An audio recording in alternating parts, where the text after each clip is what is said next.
حالت حیض میں خواتین سے متعلق بہت ساری بے اعتدالیاں دنیا کے ہر مذہب میں رہی ہیں۔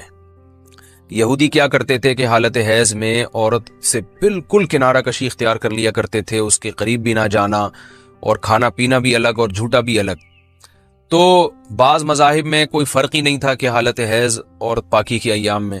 تو جب اسلام دنیا میں آیا تو صحابہ کرام کو یقیناً یہ خیال پیدا ہوا کہ بھئی اب اسلام کے اس بارے میں کیا احکام ہیں کہ جب خواتین مینسز کی حالت میں ہوتی ہیں شادی شدہ، تو کیا ہم ان سے ہم بستری کر سکتے ہیں یا نہیں کر سکتے، کیا اس کے احکامات ہیں۔ تو اللہ نے صحابہ کے سوال کو اور پھر اپنے جواب کو قرآن مجید کا جز بنا کے نازل کر دیا۔ وَيَسْأَلُونَكَ، اور یہ لوگ آپ سے سوال کرتے ہیں عن المحیض، حیض کے بارے میں۔ تو حیض کے بارے میں سوال نہیں تھا، اصل میں سوال یہ تھا کہ حالت حیض میں زوجہ سے ہم بستری جائز ہے یا نہیں ہے۔ تو قرآن نے اس کی طرف اشارہ کر دیا۔ قل، اے نبی آپ ان سے کہہ دیجئے، ہوا اذن، اذن اصل میں تکلیف کو بھی کہتے ہیں، گندگی کو بھی کہتے ہیں۔ تو یہاں گندگی مراد ہے کہ وہ گندگی ہے۔ فاعتزلوا النساء، لہذا عورتوں سے دور رہو، فی المحیض، حالت حیض میں۔ ولا تقربوہن، اور ان کے قریب مت جاؤ، حتی یطہرن، جب تک کہ یہ پاک نہ ہو جائیں۔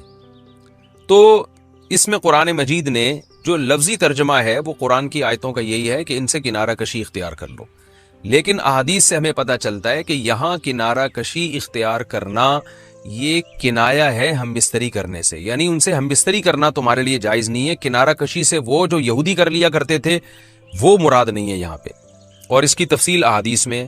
تو قرآن نے چونکہ صاف لفظوں میں جماع کا ہم بستری کا ذکر نہیں کیا، تو صرف کنایوں سے کام لیا ہے قرآن مجید نے۔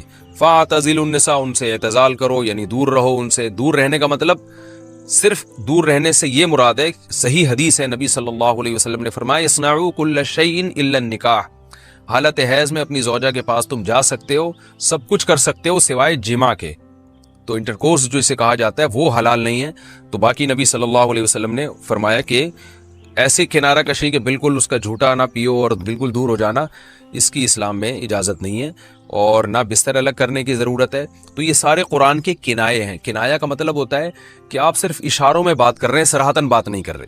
تو میں اس میں نقطے کی بات بھی بتاؤں گا کنایا کیوں ہے، کہ فاعتزلوا النساء فی المحیض، عورتوں سے حالت حیض میں دور رہو، ولا تقربوہن، ان کے قریب مت جاؤ۔ تو یہ قریب جانا بھی اصل میں جماع اور ہم بستری سے کنایا ہے، یعنی اشارہ ہے ہم بستری مت کرو۔ تو جماع کا صراحتاً ذکر نہیں کیا جا رہا، تو مراد وہی ہے، کنائے میں بات کی جا رہی ہے۔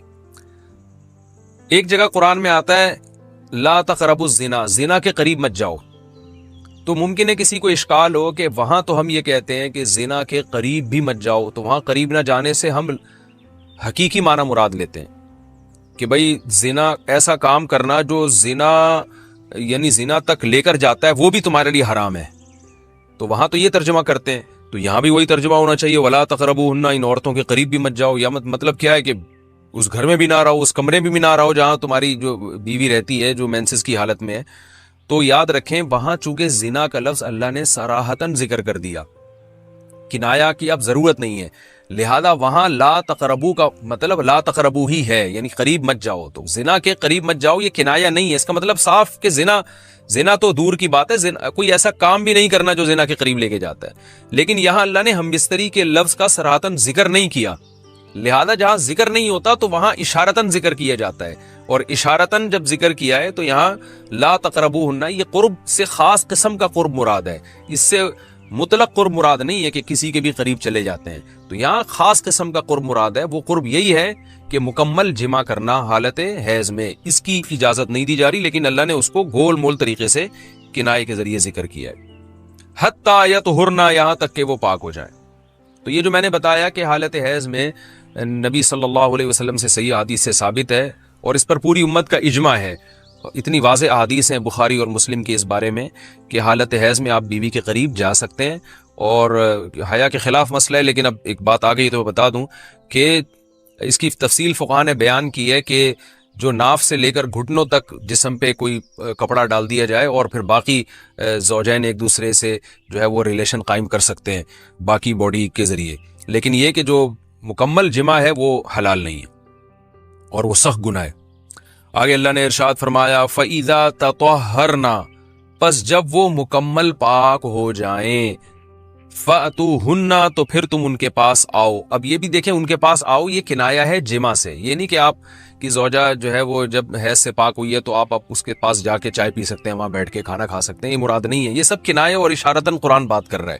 فَأْتُوهُنَّ تو ان کے پاس آؤ, یعنی مطلب ان سے تم جمع کر سکتے ہو, جمع کرو ان سے. من حیث امرکم اللہ, ایسے جیسے اللہ نے حکم دیا ہے.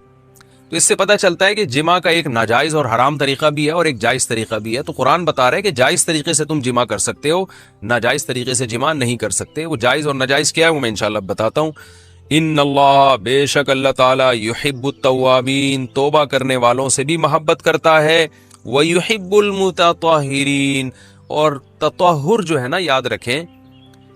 دیکھیں یہاں دو لفظ استعمال ہوئے ہیں. ایک استعمال ہوا ہے طہورا یطہرو حتی یطہرنا, اس کا مطلب ہوتا ہے پاک ہو جانا, اور ایک ہوتا ہے تطہرنا, باب تکلف ہے, یعنی تھوڑا تکلف سے پاک ہونا, اہتمام کر کے.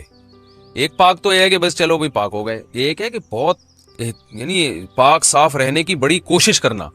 تو جو صفائی پسند لوگ ہوتے ہیں نا, وہ جب تک صفائی کا خبط ان کے اوپر سوار نہیں ہو جاتا اور تکلف نہیں کرتے, اس وقت تک پاک صاف وہ رہتے نہیں ہیں. تو اس لیے اللہ تعالیٰ نے تکلف کے ساتھ طہارت کا حکم دیا. تو اسی وجہ سے بہت سے علماء کہتے ہیں کہ اس سے حالت حیض کے بعد غسل کرنا مراد ہے, کہ اگر عورت کے 10 دن سے پہلے حیض آنا ختم ہو جائے تو عورت پر پھر واجب ہو جاتا ہے کہ وہ باقاعدہ غسل کر کے